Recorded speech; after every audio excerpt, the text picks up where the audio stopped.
Yossi Amrusi, former officer with the Israeli Shabak, thank you so much for joining me today. We are at the end of the month of Ramadan, which was very edgy for a few weeks. We've had terror attacks, a few weeks were quiet, but it is not over. We stay with this tension both in Gaza and in Lebanon and in the West Bank. תראה, זה לא חדש. חודש הרמדאן. Look, it's nothing new. The month of Ramadan is always a tense period. It's enough to look at recent years. 2021, Guardian of the Walls. Last year, we had 13 people killed by terrorists even before Ramadan. It's always a sensitive time, especially in issues concerning the Temple Mount and Al-Aqsa Mosque. You need to understand, in my view, the State of Israel does everything in its power to allow freedom of religion in this part of Jerusalem. Hundreds of thousands of Muslims are praying there. Christians celebrated their holidays. Jews pray at the Western Wall. All is well, but what does Hamas do? They incite and they lie, spread fake news which is consumed and received by angry young men who come to pray at the Mount, loaded with hate and lies, as if the State of Israel is planning to take over the site and change the delicate balance there. That's why they barricaded themselves inside the mosque a few weeks ago. I think the decision to remove them from the mosque was the right thing to do. They were not there for any night prayers, but rather prepared for the morning after. Stocking up on rocks and fireworks, and according to my sources, they were planning to harm Jews who were coming to pray at the Western Wall the following day. So I think the police did the right thing by going in and getting them out. I know it does not look good on camera, but it was the right thing to do. The tension surrounding Temple Mount and in the West Bank is not over. We are still in a very delicate situation because of what is going on in Israel, because of what is going with Hamas, with Temple Mount, with Iran. So this period will stay with us. We often speak in terms of waves of terror, and to that I say, the sea in our part of the world is never quiet. Sometimes the security forces manage to stop the terrorists while they're still in bed sleeping, and sometimes, unfortunately, they don't. We live in a dangerous neighborhood that is never really safe, and the people should know that. The Shin Bet does all it can to prevent those attacks. I can share some updated numbers with you. Since the beginning of 2023, a little over 4 months, 200 planned terror attacks were prevented by the Shin Bet. 150 of them shooting attacks. We're talking about 2 shooting attacks per day. Just imagine if we weren't able to stop them. To add to this point, I think that during Operation Guardian of the Walls, something changed. And that thing is the image of Hamas leader Yahya Sinwar as the protector of Jerusalem. He basically told the Palestinian people, President Mahmoud Abbas is not the one protecting you, I am. It got to a point where Hamas had so much support in the West Bank that if there were elections to be held there, Hamas would easily win, take over the West Bank, and create another Gaza. But the people in the West Bank, their situation is much better than in Gaza. If you live in Ramallah, it's a much richer, more open city than in Gaza. You know Gaza very well. You served in the southern district of the Shabak for many years. They don't want to live under Hamas, where they have no rights. They want to live under the Palestinian Authority. They work in Israel. They can travel around the world. You can't do any of those when you live in Gaza. So why would they vote for Hamas? I'd say it's mainly the result of incitement. If you ask me who is responsible for the vast majority of terror attacks carried out by Palestinians, I'd answer Palestinian social media, not Hamas, not the Islamic Jihad. Social media is far more efficient in that sense. Young people who live in this sphere and do not know any better, all they see is what they feed them, and that's hate, fear, the legitimacy to attack Jews, etc. Why do you think Abu Mazen has been avoiding elections for the past 15 years? Because he knows he'll lose to Hamas. כי הוא יודע שהחמאס יזכה. So when this is the situation, what can Israel do, or what should Israel do? אוקיי.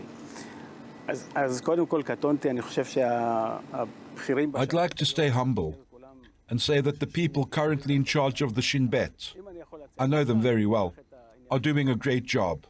But if they ask for my opinion, this is what I'd say. Take Ramadan, for example. What can we do? Preemptive arrests, for example? Take the key figures, the main people responsible for the incitement. We all know who they are. And put them in custody a month before. Second, attack with technology. Shut down or disrupt the main information lines, through which incitement becomes very effective. I think cooperation with the Jordanians on Temple Mount issues is absolutely crucial.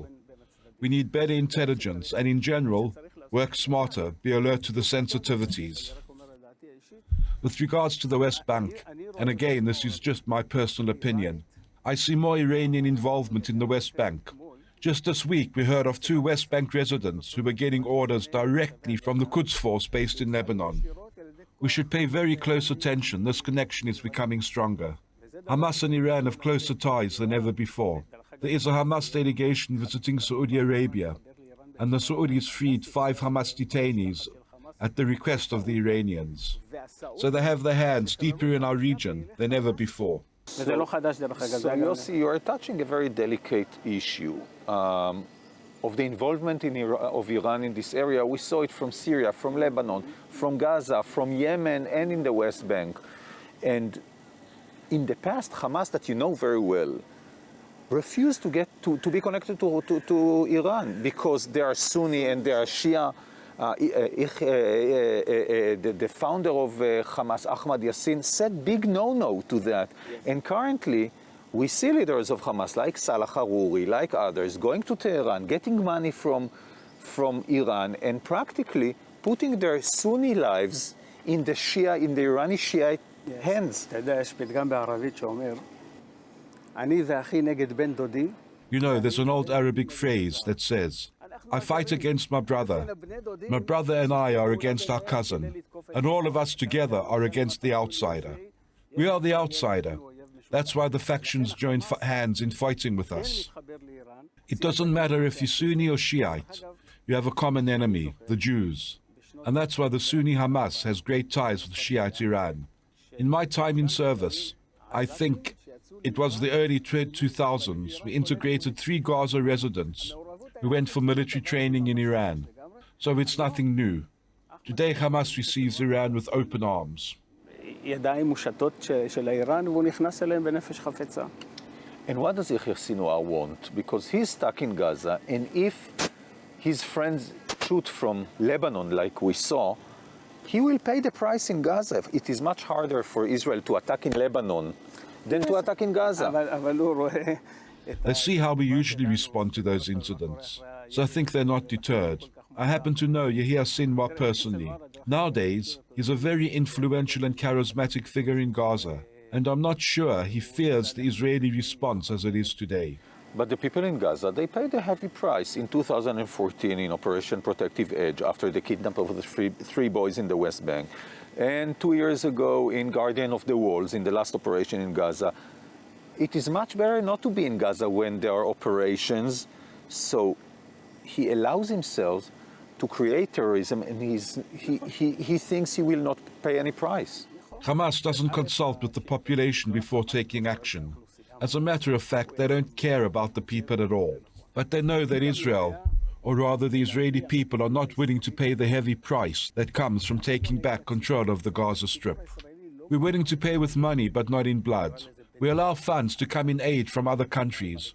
We look the other way as they build up the military power, as long as we have quiet. We spar occasionally, and it's the residents of the Gaza border towns who take the most heat. But the state of Israel is not interested in quick solutions. It prefers managing a low-intensity conflict in the best possible way, and that's why Hamas is not deterred, in my opinion. How important is what we are seeing now in Lebanon, this a branch that Hamas is building there in the refugee camps in Sidon, in Tzor, and how dangerous is it to Israel and to the area, because they might drag Hezbollah in Lebanon into a war with Israel. בעיניי זה הכל ניהול איראני. It's all Iran's doing. It's an octopus adding more arms. They built one arm, Hezbollah in the north. They are building up Hamas in Gaza and in the Syrian Golan up north, and they're tightening their grip in the West Bank. I think it won't be long before we start hearing about Israeli Arabs with active ties to the Iranians. All we have left to do is fight. This is a war, not a wave here and there. We have to fight hard on the intelligence level, on the operations level. We have no other choice but to win this war. If there is a war, an operation tomorrow, it is not a single area operation. It won't be Gaza alone or West Bank alone or Lebanon alone. We should take into consideration that the next war, next operation will be in all fronts. We will fight in Gaza, but we might fight in Lebanon and receive rockets from Syria and maybe from Yemen and terror attacks from the West Bank and Temple Mount and maybe Israeli Arabs. All are fronts in one war. באמת, בצניעות אני יכול להגיד שאני באמת חושש מהמצב הזה. I can honestly say that what you described just now worries me. I'm worried that during the next round in Gaza we'll have rockets fired from the north, maybe Hezbollah or Hamas in Lebanon or in Syria. The security establishment should take that into consideration, and I'm sure they do. And maybe the solution is to fight not the hands of the octopus, but the body, Iran itself. צריך החלטה. We need to decide, and this decision is a very difficult one to take, because we're not sure we wish to enter this open conflict. I'm more in favor of working in the shadows, low signature work and covert operations. According to foreign press publications, I think the type of attack harms them tremendously. But not openly confronting Iran, it's a very hard decision to make. But what is the solution? They fight us openly. You saw it with rockets from the south and the north 2 weeks ago. And you know the biblical saying, "Hakam leorgecha, hashkem leorgo." If someone comes to kill you, you kill him first. א', לא בטוח שיש פתרון, יואב. I'm not sure there is a solution. Between the Jordan River and the Mediterranean Sea, there are 14 million people. 7 million Jews and 7 million Muslims. I'm all for separation, but with no free gifts this time, such as a unilateral evacuation of the territories. I think that as long as there's no Palestinian leadership that can sweep the people and lead to an agreement with Israel, there will be no solution. We need to tell the truth. אין פתרון, וצריך והציבור צריך לדעת את זה. So what you're saying, we should maintain, handle the conflict and hope for better times. אני לוקח את החצי הראשון. I take the first part of what you just said, manage the situation. Look, we can end the situation and win the war. We have the capabilities, but I'm not sure this is Israeli policy at this point. Yossi Amrussi, former senior officer with the Israeli Shabak, thank you so much for joining us today. כיף גדול.